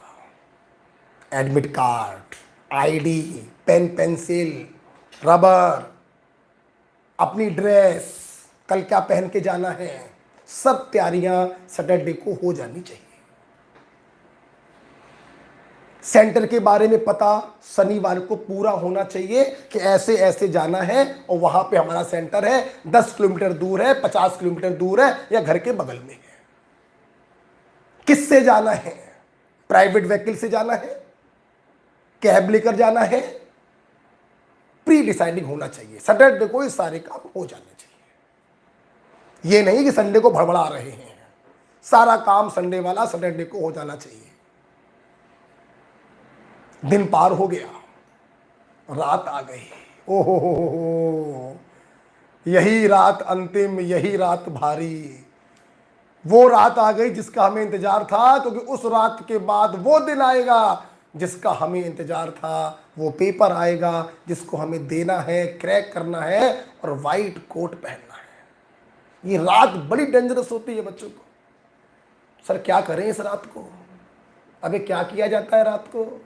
सोया जाता है तो सो ना। और रात को जगोगे क्या? अबे जागरण करोगे क्या रात को? सोना है। बढ़िया अपना शाम को बढ़िया पौष्टिक खाना खाया, अपना जो है बेड पर पहुंच गए, बढ़िया अपनी नींद ली। मुझे मालूम है नींद नहीं आएगी, मुझे मालूम है नहीं आएगी। जिनकी तैयारी अच्छी है उनको भी नहीं आएगी, और जिन्होंने नहीं पढ़ा है उनको भी शायद ना आए कि कल के बाद बेइज्जती होने वाली है। जिनकी पढ़ाई अच्छी है उनको भी नहीं आएगी। लेकिन बेटा सोना है। तरीका है, आप अपने बेड पर लेट के जाकर, नींद नहीं आ रही है, पलकों को ऐसे ऐसे करके 150 बार झपकाइए, 150 बार झपकाइए, ईश्वर का ध्यान करिए, नींद आएगी। संडे को जो भी आपका उठने का टाइम है, सुबह 6 बजे उठने का टाइम है 6 बजे उठिए, 8 बजे उठने का टाइम है 8 बजे उठिए, क्योंकि पेपर तो 2 से 5 है। ठीक है, तो आराम से सैटरडे को ऊपर वाले का नाम लेकर बढ़िया बेड पर पहुंच के आंखों को झपकाना है, नींद आएगी। This is about the strategy of Saturday. तो दिन में कैसे पार किया, वो रूटीन हमारा हल्का फुल्का पढ़ाई करके, कोई टेस्ट पेपर लगा के, थोड़ी बहुत दोस्तों से बात करके, थोड़ी बात पेरेंट्स से बात करके। दोपहर कैसे निकल गई? दोपहर निकल गई तो तैयारी भी निकल गई, ड्रेस को इकट्ठा किया, अपना बॉक्स तैयार किया, थोड़ा उसमें निकल गया। किस व्हीकल से जाना, थोड़ा उसमें निकल गया। रात कैसे निकली? रात भी हम लोग की निकल गई। आराम से सोएंगे, अच्छा खाना खाएंगे, 8 घंटे की प्रॉपर नींद लेंगे। सैटरडे को 8 घंटे की प्रॉपर नींद लेनी है। ओके, तो नो टेंशन, बी पॉजिटिव। जो होगा अच्छा होगा। ऊपर वाले ने जो सोचा है अच्छा ही सोचा है। ठीक है, एक आखिरी बात आपसे और करनी है, और वो है संडे के सुबह क्या करना है, करेंगे थोड़ी देर के बाद। आइए करते हैं अगले 15 questions. Yes, Hofmann hypobromide reaction, Hofmann hypobromide reaction given by amide, primary amide, the reagent is bromine in presence of NaOH, और कभी कभी इसके स्थान पर ऐसे भी लिख किया जाता है NaOBr। कोई नया काम नहीं करना, ध्यान रखिएगा। क्या होगा, एक कार्बन कम की बच्चों प्राइमरी एमीन बन जाती है, ये जो CO है वो 20 से हट जाएगा, और इस प्रकार से एक कार्बन की प्राइमरी एमीन बन जाती है। ओके, हॉफमैन हाइपोब्रोमाइड रिएक्शन में या हॉफमैन डिग्रेडेशन रिएक्शन में अगर हम बात करें इंटरमीडिएट की बात करें तो N ब्रोमोएमाइड एक ये बनता है, और दूसरा बनता है एल्किल आइसोसाइनेट। यही बेटा वो लास्ट सबस्ट्रेट होता है जिसकी एल्कलाइन हाइड्रोलिसिस होती है, और ये प्राइमरी एमीन में बदल जाता है। ये एल्किल आइसोसाइनेट किससे बनता है? एल्किल आइसोसाइनेट बनता है एसाइल नाइट्रीन के रीअरेंजमेंट से बनता है एल्किल आइसोसाइनेट। तो ये दोनों होते हैं इंटरमीडिएट। इस प्रकार से प्राइमरी एमाइड बदल जाता है प्राइमरी अमीन में। This reaction is called Hofmann hypobromide reaction. बात करते हैं हम लोग Gabriel phthalimide reaction. The substrate is alkyl halide and the product is same carbon amine and the reagent is potassium thaliamide। जरा इधर देखेंगे, थैलीमाइड क्या होता है बच्चों? ये होता है थैलीमाइड। और थैलीमाइड में अगर इस H को हम लोग हटा दें और पोटेशियम लगा दें तो दिस इज पोटेशियम थैलीमाइड। तो जब एल्किल हैलाइड की रिएक्शन पोटेशियम थैलीमाइड से कराते हैं तो हमको बच्चों प्राप्त होता है प्राइमरी अमीन। ये हटेगा और यहां पर NH2 आ जाएगा, सेम कार्बन का मिलता है। जबकि आप देख सकते हैं हॉफमैन हाइपोब्रोमाइड से एक कार्बन कम का मिलता है, लेकिन गैब्रियल थैलीमाइड से सेम कार्बन का मिलता है। मान लीजिए मैथिल क्लोराइड ले लिया, ऊपर लिखा है पोटेशियम थैलीमाइड, नीचे लिखा हुआ है हाइड्रोलिसिस, तो आपका CH3NH2 बन गया। बच्चों सिमिट से भी आपने प्राइमरी अमीन बनाया, हॉफमैन हाइपोब्रोमाइड से भी प्राइमरी अमीन बनाया, और गैब्रियल थैलीमाइड से भी आपने प्राइमरी अमीन बनाया। बट यू नो सिमिट और हॉफमैन से एलिफैटिक एंड एरोमेटिक दोनों प्राइमरी अमीन बनाए जा सकते हैं, लेकिन गैब्रियल थैलीमाइड से सिर्फ बनता है ओनली एलिफैटिक। गैब्रियल थैलीमाइड से बच्चों सिर्फ बनता है aliphatic primary amine, aromatic primary अमीन नहीं बना सकते। सिमिट और कल्टियस से एक कार्बन कम का प्राइमरी अमीन बनता है, लेकिन गैब्रियल थैलीमाइड से सेम कार्बन का प्राइमरी अमीन बनता है। राइट। हम लोग बात करेंगे हॉफमैन अमोनोलिसिस प्रोसेस की। Very important reaction, very important reaction from NEET point of view. The substrate is alkyl halide, the reagent is ammonia, the product is primary secondary tertiary Amin along with quaternary ammonium salt. बच्चों अगर alkyl halide access में है तो सब कुछ मिलता है, और अगर अमोनिया एक्सेस में है तो हमें मेजरली प्राइमरी अमीन मिलती है। आइए देखते हैं कैसे कराते हैं। मान लीजिए ये एल्किल हैलाइड है, आपने इसकी रिएक्शन अमोनिया से कराई। कैसे समझाते हैं? आसान भाषा में कैसे समझे? HCl अलग हो गया, बन गया प्राइमरी अमीन। आप देखिए। अच्छा, अब मान लीजिए एल्किल हैलाइड आपका एक्सेस में है, तो जिस प्रकार से अमोनिया एक न्यूक्लियोफाइल था, यहां पर न्यूक्लियोफिलिक सब्स्टिट्यूशन हुआ, वैसे ही प्राइमरी अमीन भी न्यूक्लियोफाइल है और ये फिर से एल्किल हैलाइड पर अटैक करता है। सिंपल तरीका, HCl को अलग करो और ये देखो बच्चों बन गया सेकेंडरी अमीन। क्या बन गया? Secondary amine. ये भी बच्चों न्यूक्लियोफाइल है और बर्तन में एल्किल हैलाइड एक्सेस में पड़ा हुआ है, फिर से HCl निकल गया और ये देखिए बच्चों बन गया टर्सरी अमीन। ये भी बच्चों न्यूक्लियोफाइल है, फिर से एल्किल हैलाइड पे अटैक करेगा क्योंकि एल्किल हैलाइड बच्चों एक्सेस में, परंतु अब की बात HCl निकलने का सिस्टम नहीं है। SN2 मैकेनिज्म होगी, ये पीछे से अटैक करेगा, Cl माइनस बाहर जाएगा और ये देखिए बच्चों प्राप्त होगा क्वाटरनरी अमोनियम सॉल्ट। तो अगर एल्किल हैलाइड एक्सेस में है, क्या हो गया बेटा? अगर एल्किल हैलाइड एक्सेस में है बच्चों तो primary amine, secondary amine, tertiary amine और क्वाटरनरी अमोनियम सॉल्ट आपको प्राप्त होगा। शुरू के 3 रिएक्शन सिंपल करा दो, HCl हटाओ एमीन बनाओ, HCl हटाओ एमीन बनाओ। लास्ट में HCl नहीं हट पाएगा, SN2 करा दिया और क्वाटरनरी अमोनियम सॉल्ट बनाया। अगर बेटा अमोनिया को एक्सेस में ले लेते तो हम लोग रिएक्शन को यहीं पर क्या कर देते? स्टॉप कर देते, मेजर प्रोडक्ट बना लेते मिथाइल एमीन। तो Hofmann ammonolysis process, exhaustive ammonolysis process, alkyl halide, ammonia and different product. Claisen condensation, the reaction given by ester having alpha hydrogen, the reagent is sodium alkoxide alkali। बच्चों aldol का reagent भी base होता है, Claisen condensation का भी base होता है। The product याद करने की जरूरत नहीं होती है, आपको क्लेजन कंडेंसेशन कराना आना चाहिए। देखिए बेटा वहां जगह कम पड़ेगी, यहां से कर रहे हैं, मैंने कोई ईस्टर लिया, ये इथाइल एसीटेट लिया, आप देख सकते हैं अल्फा हाइड्रोजन है, हाँ क्लेजन कंडेंसेशन देगा, हाँ हमने इसके ऊपर डाल दिया सोडियम एल्कोक्साइड। जैसे ही आपने देखा ईस्टर को, जैसे ही आपने देखा सोडियम एल्कोक्साइड को, आप समझ गए दिस इज क्लेजन कंडेंसेशन। क्या करें, बिल्कुल एल्डोल की तरह कराते हैं, दो मॉलिक्यूल यूज होंगे,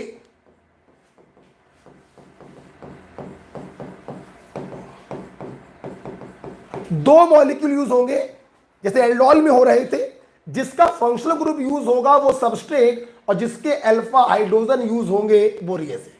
आपको मालूम है एसिड डेरिवेटिव की मोस्ट ऑफ द रिएक्शंस होती है कंस रूल वाली, तो बस लगा दो कंस रूल, लगा दो कंस रूल। आरसीओ का आगे वाला भाग कंस वाले एच को लेके अलग हो जाता है। What is the product, what is the product मैं यहां लिख दे रहा हूं, बाद में इसको रब कर दूंगा, CH3CO और CH2COO C2H5।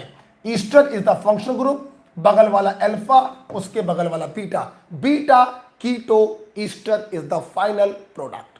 तो Claisen condensation, this is also a important reaction given by ester having alpha hydrogen in presence of base, this is the photocopy of aldol condensation. Is it clear? और कैसे कराते हैं reaction, Kans rule लगा देते हैं, very simple. ये hydrogen acidic होगा क्योंकि बगल में लगा हुआ है इलेक्ट्रॉन विड्राइंग ग्रुप, और इस प्रकार से हटा दीजिए, आपका प्रोडक्ट आपके सामने होगा। Hofmann mustard oil reaction given by primary amine only aliphatic, aromatic primary amine Hofmann mustard oil reaction नहीं देती, वो CH2 से रिएक्शन तो करती हैं लेकिन उसे हम लोग हॉफमैन मस्टर्ड ऑयल रिएक्शन नहीं कहते। हॉफमैन मस्टर्ड ऑयल रिएक्शन कहते हैं जब प्राइमरी एलिफेटिक अमीन होती है। रिएजेंट बहुत इंपॉर्टेंट है, carbon disulphide in presence of mercuric chloride. कैसे कराते हैं रिएक्शन, आइए देखते हैं, थोड़ा सा इसको साफ करना पड़ेगा। कैसे कराते हैं रिएक्शन, देखिए बेटा, ये रही प्राइमरी एलिफेटिक अमीन, ये रहा कार्बन डाइसल्फाइड। बहुत ही आसान है रिएक्शन कराना।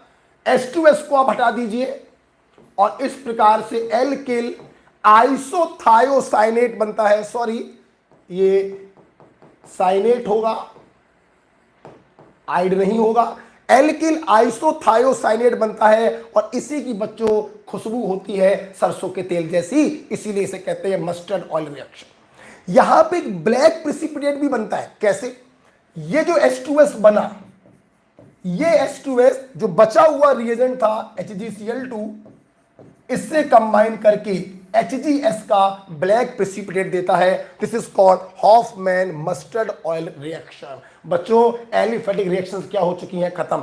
हम आ गए हैं एरोमेटिक नेम रिएक्शन पर।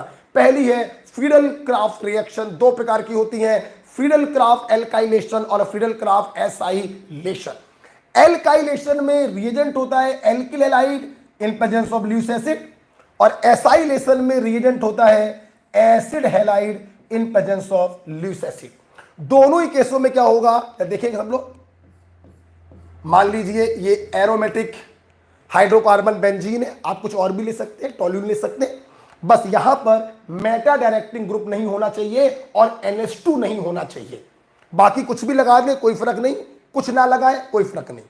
MD नहीं होना चाहिए और NH2 नहीं होना चाहिए। अच्छा क्या होगा देखिएगा, मान लो फिडल क्राफ्ट एल्काइलेशन हम आपको दिखाना चाहते हैं, ल्यूइस एसिड है, घसीट लेगा, जनरेट होगा कार्बोकेटायन, रीअरेंजमेंट की भरपूर संभावना, अटैक करेगा एरोमेटिक हाइड्रोकार्बन पे, बनाएगा alkyl benzene. This is called fiddle craft alkylation, rearrangement की भरपूर संभावना है। अगर आपने ले लिया एसिड क्लोराइड, फिर से घसीट लेगा और बनेगा एसाइलियम कैटायन, यहां पे रीअरेंजमेंट नहीं हो सकता क्योंकि ये खुद बहुत स्टेबल है ड्यू टू रेजोनेंस। ऑक्सीजन के लोन पेयर इसको रेजोनेंस स्टेबलाइज कर रहे हैं। ओके बेटा, और ये बच्चों अटैक करेगा बेंजीन के ऊपर और एरोमेटिक कीटोन का फॉर्मेशन होगा। This is called fiddle craft alkylation. R plus attack कर देगा और नीचे वाली कहते हैं फिडल क्राफ्ट एसाइलेशन, ये कार्बन जो है बेंजीन पे जाके जुड़ जाएगा और एरोमेटिक कीटोन का फॉर्मेशन होगा। बात करेंगे हम लोग Gattermann coach reaction, Gattermann coach synthesis and Gattermann aldehyde synthesis. The substrate is benzaldehyde in both, the product is benzaldehyde in both, reagent different होते हैं, यहां पे CO प्लस HCl और यहां पे HCl प्लस HCl। कैसे बनता कोई जरूरत नहीं, डिटेल को मारिए गोली, सीधे याद होना चाहिए। गेटरमैन कोच हो या गेटरमैन एल्डिहाइड हो, सबस्ट्रेट होता है बेंजीन, प्रोडक्ट होता है बेंजल्डिहाइड। बात करते हैं रिएजेंट की, कोच में O CO प्लस HCl और गेटरमैन एल्डिहाइड में HCl प्लस HCl, दोनों का बच्चों प्रोडक्ट होता है benzaldehyde. What is benzaldehyde? Benzene के ऊपर CHO ग्रुप। बेटा बात करेंगे वुड्स फिटिस रिएक्शन। बेटा वुड्स रिएक्शन जो अभी आपने हमसे देखी थी, एल्किल हैलाइड, काटा, बिंदी लगाया, डायमर बनाया, 2 मॉलिक्यूल ने रिएक्शन किया तो वुड्स। अब अगर वुड्स में आपने फिटिज लगा दिया तो एक ले लो एलिफेटिक हैलाइड और एक ले लो एरोमेटिक हैलाइड। कहने का मतलब एक ले लो एलिफेटिक हैलाइड और एक ले लो एरोमेटिक हैलाइड, और तरीका वही है सोडियम वाला। इस प्रकार से ट्वाइस NaCl निकल गया और AR का मतलब एरोमेटिक रिंग, इस प्रकार से एल्काइल बेंजीन बन गया। इसे कहते हैं वुड्स फिटिस रिएक्शन। आप इसको ऐसे भी समझ सकते थे कि आपने बॉन्ड को काटा, बिंदी लगाई, अब ये बिंदी डायमराइज नहीं करेगी, यहां पे क्या होता है दूसरी बिंदी यहां से बनाएंगे आप और इन 2 बिंदियों को जोड़ देंगे तो एल्काइल बेंजीन बनेगा। इसे कहते हैं वुड्स फिटिस रिएक्शन। वुड्स में दोनों एलिफेटिक होंगे, वुड्स फिटिस में एक एलिफेटिक और एक एरोमेटिक होगा। अब मान लीजिए बच्चों, मान लीजिए फिटिस रिएक्शन पढ़नी है। फिटिस का मतलब क्या हुआ? मतलब वुड्स को आपने हटा ही दिया, और अगर आपने वुड्स को हटा दिया तो दोनों क्या होंगे? एरोमेटिक हैलाइड, दोनों होंगे एरोमेटिक हैलाइड। जब वुड्स को आपने हटा ही दिया है, तो एलिफेटिक हैलाइड हट जाएगा, सिर्फ और सिर्फ एरोमेटिक हैलाइड होंगे और बाइफिनाइल का फॉर्मेशन होगा। इसे कहते हैं फिटिस रिएक्शन। फिटिस रिएक्शन का ही एक दूसरा रूप है उल्मन रिएक्शन। यहां पे क्या होता है, एल्किल हैलाइड जो है एरोमेटिक हैलाइड वो फिक्स होता है आयोडोबेंजीन, और सोडियम इन ड्राई ईथर की जगह पर लेते हैं कॉपर एंड हीट। यहां पर ही बनता है बच्चों बाइफिनाइल। बिल्कुल फिटिज के तरीके रिएक्शन कराएंगे, CuI2 निकल जाएगा और बाइफिनाइल का फॉर्मेशन होगा। तो पूरी क्लास जरा ध्यान से देखिए। वुड्स रिएक्शन दोनों एलिफेटिक हैलाइड, वुड्स फिटिज रिएक्शन एक एलिफेटिक हैलाइड एक एरोमेटिक हैलाइड, फिटिज रिएक्शन दोनों एरोमेटिक हैलाइड, उल्मन रिएक्शन दोनों aromatic iodide with copper. Okay, next बात करते हैं इटार्ड ऑक्सीडेशन। बच्चों कोई भी एल्काइल बेंजीन ले लीजिए, फॉर एग्जांपल मिथाइल बेंजीन ले लीजिए या इथाइल बेंजीन ले लीजिए, और यहां पे आपने रीजन लिया है क्रोमिल क्लोराइड, जहां पर क्रोमियम की ऑक्सीडेशन नंबर +6 है। इसका स्ट्रक्चर होता है समथिंग लाइक दिस। क्या होता है? ये जो टर्मिनल वाला CH3 होता है, this terminal CH3 oxidises into CHO and the product is aldehyde. अगर आपने टोल्यूइन लिया हुआ है तो बेंजल्डिहाइड आपको मिलेगा, और अगर आपने इथाइल बेंजीन लिया हुआ है तो आपको मिलेगा ये aliphatic aldehyde. This is called dear Etard oxidation given by alkyl benzene. CH3 group convert into CHO group. हम लोग बात करेंगे सैंडमियर रिएक्शन की। सैंडमियर रिएक्शन जो है given by benzene diazonium chloride, BDC, बहुत इंपॉर्टेंट है फॉर नीट। BDC बहुत इंपॉर्टेंट है। इसकी रिएक्शन कराते हैं copper halide in presence of HX। यहां पर X क्या हो सकता है? क्लोरीन, ब्रोमीन और साइनाइड। N2 हट जाएगा और उसकी जगह पे X आ जाता है। The product is this. Chlorobenzene, bromobenzene या साइनोबेंजीन का फॉर्मेशन होता है। This is called Sandmeyer reaction. बच्चों यहां पे लिखा नहीं है, सेंडमियर के साथ आप लोग पढ़ते हैं गेटरमैन रिएक्शन। अभी आपने पढ़ा Gattermann coach synthesis, Gattermann aldehyde synthesis, benzene से बनता है बेंजल्डिहाइड। कोच में CO प्लस HCl और एल्डिहाइड में HCl प्लस HCl। एक होता है सिर्फ Gattermann reaction, only Gattermann reaction. वहां पे सबस्ट्रेट यही होता है BDC। रिएजेंट जो होता है वो Cu प्लस HX होता है, और जहां पर X हो सकता है क्लोरीन या ब्रोमीन। ये हट जाएगा और Cl या Br आ जाएगा, उसे कहते हैं गेटरमैन रिएक्शन। नेक्स्ट बच्चों, barge Simon reaction, very important. Barge Simon reaction में सबस्ट्रेट यहां पर भी देखिए BDC है। सेंडमियर, गेटरमैन और बार्ज साइमन में सबस्ट्रेट होता है बच्चों BDC। आइए जरा बेज साइमन में देखते हैं। ये रहा आपका, चलिए यहां कर देते हैं, जगह हमारे पास पर्याप्त है, आ जाएगा। ये रहा बच्चों BDC, प्लीज ध्यान से देखिएगा। आपने इसमें बेज साइमन रिएजेंट डाला HbF4। सबसे पहले क्या होता है, Cl माइनस की जगह BF4 माइनस आ जाता है और बेंजीन डाइजोनियम फ्लोरेट का फॉर्मेशन होता है और ये प्रिसिपिटेट हो जाता है। और जब इस प्रिसिपिटेट को हम गर्म कर देते हैं तो दुनियादारी अलग हो जाती है और फ्लोरोबेंजीन प्राप्त होता है। ध्यान रखिएगा, NCERT का पॉइंट है। तो बार्ज साइमन रिएक्शन में बेंजीन डाइजोनियम क्लोराइड पहले प्रिसिपिटेट होता है बेंजीन डाइजोनियम फ्लोरोबोरेट में, और फिर जब गर्म करते हैं तो प्राप्त होता है fluorobenzene. This is called barge Simon reaction. तो बच्चों सेंडमियर, गेटरमैन और बार्ज साइमन तीनों का सबस्ट्रेट क्या होता है, BDC, बेंजीन डाइजोनियम क्लोराइड। डोस मेथड क्या होता है, यहां पे हमारा सबस्ट्रेट होता है क्लोरोबेंजीन। रिएजेंट हमारा होता है aqueous NaOH 300 degree Celsius 200 atmosphere. Cl minus हटेगा, OH माइनस अंदर आएगा और इस प्रकार से फिनॉल का फॉर्मेशन होगा। आप लोग समझ चुके होंगे।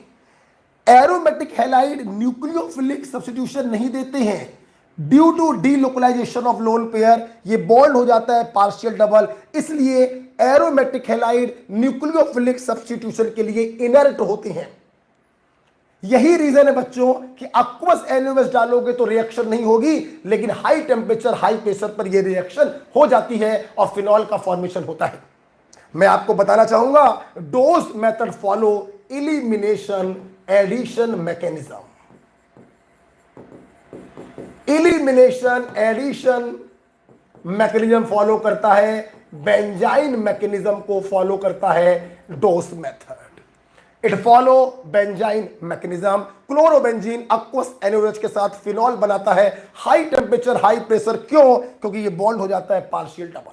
जल्दी से बताइए, अगर आप चाहते हो ये रिएक्शन नॉर्मल टेम्परेचर पर हो जाए तो क्या करें, इलेक्ट्रॉन विड्राइंग ग्रुप लगाएंगे ऑर्थो और पैरा पोजीशन पर। अगर मेटा पे लगाएंगे तो कोई फर्क नहीं पड़ेगा, ऑर्थो और पैरा पे लगाएंगे तो रिएक्टिविटी बढ़ जाएगी और ये रिएक्शन रूम टेम्परेचर पे हो जाएगी। लेकिन तब मैकेनिज्म होगी एडिशन इलिमिनेशन मैकेनिज्म। ध्यान रखिएगा। राइट, हम लोग बात करेंगे 45 रिएक्शन हो चुकी हैं, समय आ चुका है मन की बात का। थोड़ा पानी मिलेगा बेटा?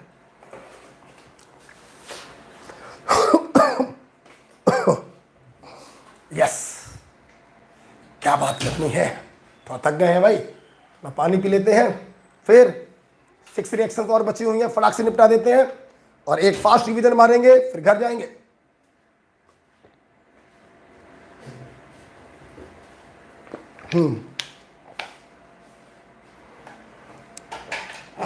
हम लोगों ने आज मन की बात करी, थोड़ा सा बच्चों के सामने आए, for entertainment not for revision. देखिए टीचर खाली आता है तो अच्छा नहीं लगता है, इसलिए कुछ लेकर आ गए थे आपके लिए, थोड़ा बना दिया था टेबल फॉर्म में। तो कल और परसों हमें कुछ भी टेंशन नहीं लेनी है और आराम से हम लोग को हल्का फुल्का पढ़ते हुए अपने दिन को काटना है, प्रसन्न मुद्रा में रहना है, फ्रेंड से दूसरी वाली बातें करनी है, पढ़ाई लिखाई की बातें नहीं करनी।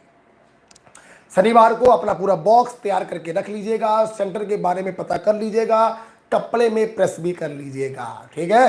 अच्छा, रात को सो गए भाई, पलके झपकाते हुए ऊपर वाले को याद करते हुए सो गए, उठे संडे की मॉर्निंग को। संडे की मॉर्निंग टेंशन थोड़ी होगी? नहीं, टेंशन नहीं होगी। बस मैं संडे के लिए आपसे इतना ही कहूंगा, आप सुबह एज यूजुअल उठे हैं, जैसा कि आप ब्रेकफास्ट करते हैं एज यूजुअल अपना ब्रेकफास्ट करिए, और पढ़ने का कोई मतलब नहीं बनता है, फिर भी अगर कोई चौपटिया लेकर आप थोड़ा रिवाइज कर ले रहे हैं, कोई फार्मूले पढ़ ले रहे हैं, तो नॉट द मैटर, आप कर सकते हैं, कोई दिक्कत नहीं। दोपहर आ गया, 2 बजे पेपर है, तो अपने अकॉर्डिंग जिसका पास में है वो 1 बजे निकलेगा, जिसका दूर है वो 12 बजे निकलेगा, अपना लंच करके निकले। लंच ज़्यादा पेल के मत हपक लेना बे, थोड़ा खाना, ज़्यादा नहीं, कि पता चले पेपर में बैठे बैठे सो रहे हैं, या पता चले कुछ और आ गया तो भाग रहे हैं, पकड़ा लोटा लेके जा रहे हैं। हल्का खाना खा लेना। एग्जामिनेशन सेंटर पर हर कीमत पर 1 घंटे से पहले पहुंच जाना है। हमें मालूम बच्चों, आपको सारी बातें मालूम है, बस अब और कौन कौन सी बातें करें आपसे। 1 घंटे पहले एग्जामिनेशन सेंटर पे पहुंच जाना है। लंबी लंबी सांसें लेते हुए अपने आप को कूल रखना। पेरेंट्स के साथ जाते हैं, बहुत अच्छी बात है, पेरेंट्स के साथ गप्पे मारिए, पेरेंट्स से बातें करिए। ज़्यादा वहाँ पे एग्जामिनेशन सेंटर में दोस्तों से गप्पे मारने की जरूरत नहीं है, लेकिन मान लो दोस्त के साथ ही जा रहे हो तो फिर वही बात, पढ़ाई की बात नहीं करनी बिल्कुल भी, और बातें करिए। सेंटर के अंदर पहुंच गए, रूम में पहुंच गए, अपनी कुर्सी पर बैठ गए, एडमिट कार्ड निकाल के रख लिया, OMR शीट मिलेगी उसको आराम से भर लिया, क्योंकि इन्विजिलेटर बीच बीच में आएगा, आपको डिस्टर्ब कर सकता है, भर के रख लीजिए।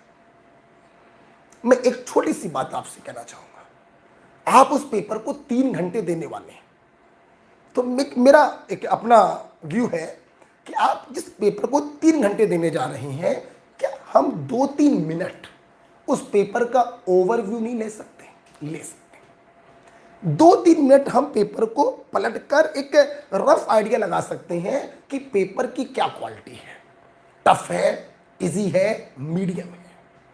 और विश्वास मानिए मेरा, इन 2-3 मिनट आपके बिल्कुल बर्बाद नहीं जाएंगे, क्योंकि इन 2-3 मिनट में आपका कॉन्फिडेंस भी बहुत बढ़ जाएगा। हाँ यार, है यार, 10 में 2-3 सवाल कठिन है, बाकी 8 सवाल जो है हमारे लेवल के हैं, थोड़ा कॉन्फिडेंस आएगा। प्लस ऐसा भी हो जाता है कि आज जब 2-3 मिनट में आप पन्ने पढ़ रहे होते हैं, तो एक आध सवाल ऐसा आ जाता है जिसका आंसर आपको मालूम होता है, वही टिक कर दीजिए, लो भैया 2-3 मिनट भी बैलेंस हो गए। इस 2-3 मिनट के ओवरव्यू से हमें यह भी पता चल जाता है कि हमें पहले क्या करना है, फिजिक्स, केमिस्ट्री या बायो, या हो सकता है आप पहले से डिसाइड करके गए हो कि आपको पहले ये करना है फिर ये करना है, तो वो भी ठीक है, वही करिए।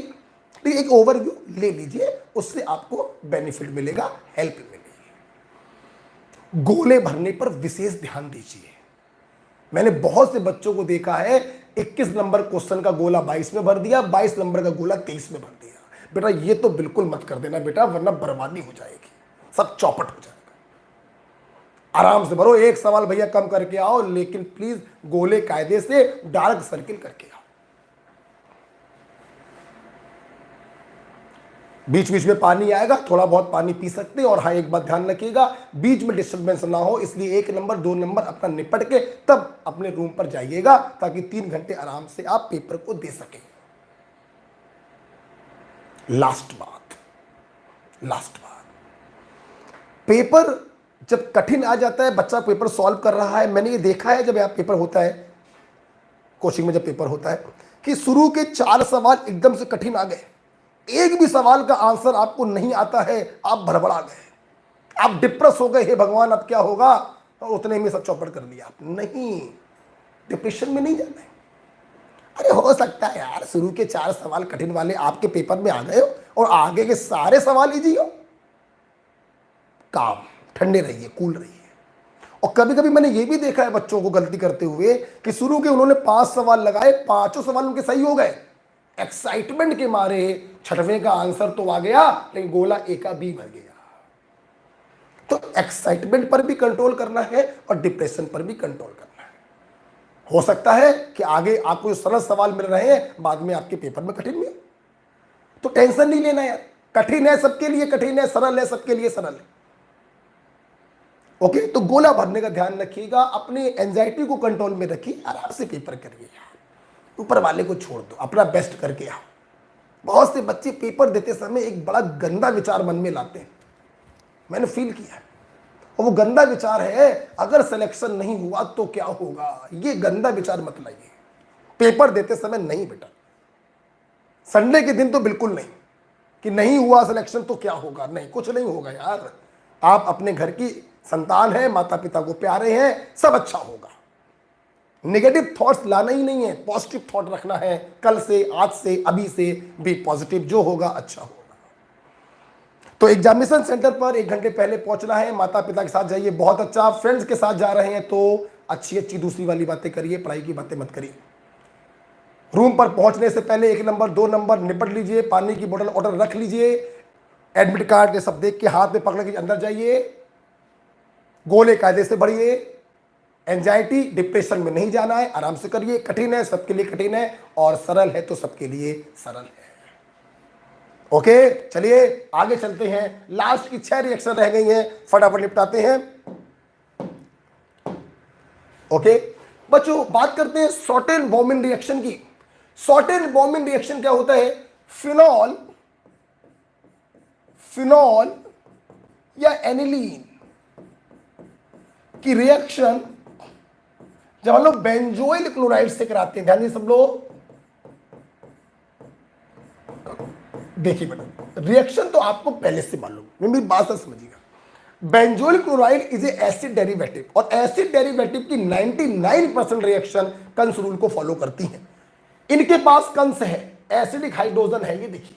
तो RCO का आगे वाला भाग कंस वाले H को लेके अलग हो जाएगा, और ये बचा हुआ भाग बचे हुए कंस से जाके जुड़ जाएगा। तो ये देखिए क्या बनेगा, अगर फिनॉल हुआ तो फिनॉल का बचा हुआ पार्ट ये है जिससे ये जाके जुड़ गया, ईस्टर मिल गया, ईस्टर मिल गया।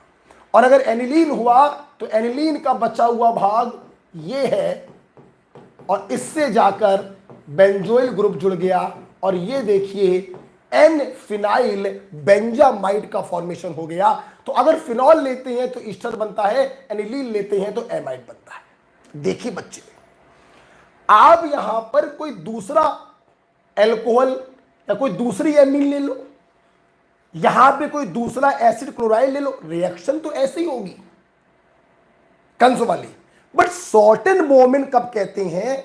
जब ये कंस स्पेशली क्या हो, फिनॉल या एनिलीन, और ये एसिड क्लोराइड स्पेशली क्या हो, बेंजोइल क्लोराइड। जब सबस्ट्रेट स्पेसिफिकली फिनॉल या एनिलीन हो और acid chloride specifically benzoyl chloride हो, तब ऐसे एसाइलेशन रिएक्शन को कहते हैं शॉर्टेन-बॉउमैन रिएक्शन। मतलब all Schotten Baumann are acylation reaction, but all acylation are not Shorten-Bowman reaction. Okay, next point. Cole-based symmetry reaction again NEET का चहेता है। Cole-based symmetry reaction, इसमें हम लोग फिनॉल की रिएक्शन कराते हैं। 2 स्टेप कन्वर्जन है। पहले NaOH से हमें मिलता है सोडियम फिनॉक्साइड, और फिर ये जो सोडियम फिनॉक्साइड होता है, Na लगा दीजिए, फिर ये सोडियम फिनॉक्साइड कार्बन डाइऑक्साइड से रिएक्शन करता है 6 एटमॉस्फेयर 140 डिग्री सेल्सियस पर, ऑर्थो पोजीशन पे आ जाएगा COOH। ये देखिए बच्चों, अगर इतना लिखा हुआ है तो सच्चाई तो ये होती है कि प्रोडक्ट ये होता है। अक्सर हम लोग बोल देते हैं product is salicylic acid. Salicylic acid मिलेगा, आपके एग्जाम में इतना लिखा हुआ है तो भी आप सैलिसिलिक एसिड बनाकर आएंगे। अदरवाइज सैलिसिलिक एसिड मिलता है, एक तीसरा स्टेप भी होता है, एसिडिफिकेशन। जब एसिडिफिकेशन होगा तो ये Na+ हट जाएगा और वहां पे OH आ जाएगा। तो एक्चुअली सैलिसिलिक एसिड हम लोग यूजली 2 स्टेप में बना देते हैं, बट वास्तव में वो 3 स्टेप में बनता है। सेकंड स्टेप में बनता है सैलिसिलिक एसिड का सोडियम सॉल्ट। ओके बेटा, तो what is Kolbe Schmidt reaction? The substrate is phenol, the reagent is NaOH followed by carbon dioxide 6 atmosphere and 140 degree Celsius पर आपको फॉर्मेशन होगा सैलिसिलिक एसिड का। वास्तव में सैलिसिलिक एसिड मिलेगा थर्ड स्टेप के बाद, बट अगर ये मेंशन नहीं है तो भी आप सैलिसिलिक एसिड बता सकते हैं। ओके, लेडरर-मेनेस रिएक्शन अच्छी रिएक्शन है। लेडरर-मेनेस रिएक्शन में क्या होता है, हमारे पास फिनॉल होता है, रिएजेंट हमारे पास HCHO है, HCHO को ऐसे लिख दें CH2 in presence of H+। देखिए क्या होता है, H+ ने यहां पे अटैक किया, ये बॉन्ड यहां गया और पहले इंटरमीडिएट बन गया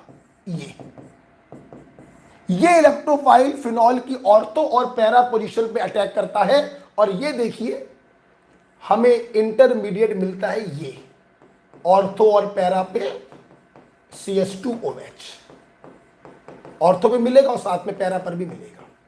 ये जो आपको मिलते हैं एक्चुअली लेडरर-मेनेस रिएक्शन को यही स्टार्ट करते हैं। और जब इनका पॉलीमराइजेशन होता है बच्चों, जब पॉलीमराइजेशन होता है तो हमें एक लीनियर पॉलीमर मिलता है और इस लीनियर पॉलीमर को हम लोग कहते हैं नोवोलैक। ऐसे ये भी जाएगा ऐसे, this linear polymer is called novolac और नोवोलैक का इस्तेमाल करते हैं पेंट में। ओके, तो फिनॉल फॉर्मेल्डिहाइड के साथ जब पॉलीमराइज करता है तो इलेक्ट्रोफिलिक सब्स्टिट्यूशन रिएक्शन के द्वारा लीनियर पॉलीमर नोवोलैक मिलता है। और अगर इस नोवोलैक को हम फर्दर फॉर्मेल्डिहाइड के साथ ले जाएं तो यस क्रॉस लिंक्ड पॉलीमर मिलता है और उस क्रॉस लिंक्ड पॉलीमर को हम कहते हैं बेकेलाइट। इलेक्ट्रिक स्विच बनाने में इसका इस्तेमाल होता है, घरों में जो स्विच होते हैं वो इसी से बनाए जाते हैं। तो linear polymer is novolac used in paint and cross link polymer is bakelite. बहुत ही प्यारी रिएक्शन है लेडरर-मेनेस रिएक्शन। राइट बच्चों, हम लोग जाएंगे अंतिम 3 रिएक्शनों पर। डायजोटाइजेशन रिएक्शन आपको अच्छे से मालूम है, जो एनिलीन होती है एरोमेटिक NaNO2 प्लस HCl ले लेते हैं तो हमें मिलता है BDC। This reaction is called diazotisation reaction. बच्चों यहां पे 0 to 5 लेना बहुत जरूरी होता है। अगर टेम्परेचर को हाई करेंगे तो यह हाइड्रोलाइज हो जाता है फिनॉल में।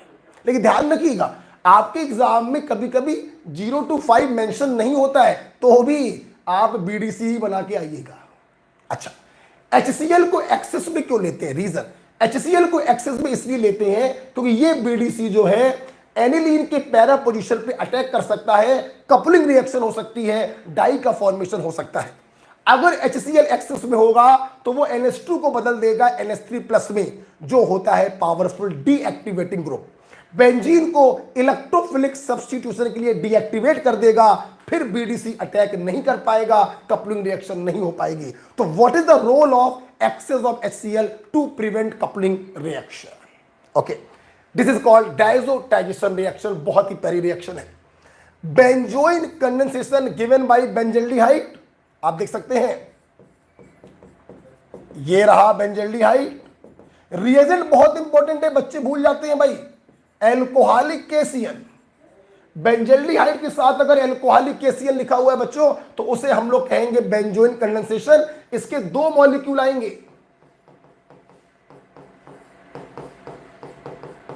2 मॉलिक्यूल आएंगे। कैसे कराएंगे?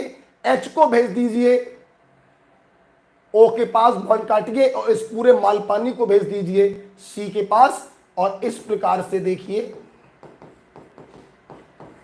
The formed compound is called benzoin. इसका नाम ही होता है बच्चों बेंजोइन। तो benzoin condensation is given by benzaldehyde in presence of alcoholic cation. 2 molecule आपस में रिएक्शन करते हैं, बेंजोइन बनाते हैं और इसका ऑर्डर ऑफ रिएक्शन बच्चों होता है 2। ओके बेटा, क्लियर? लास्ट रिएक्शन हमारे पास आ चुकी है पर्किन रिएक्शन। अंतिम रिएक्शन है, आपका समय हम ज्यादा नहीं लेंगे, पर्किन रिएक्शन की बात करेंगे गिवन बाय बेंजल्डिहाइड। ये देखिए बेंजल्डिहाइड लिख दिया। किसके साथ देता है? Acetic anhydride.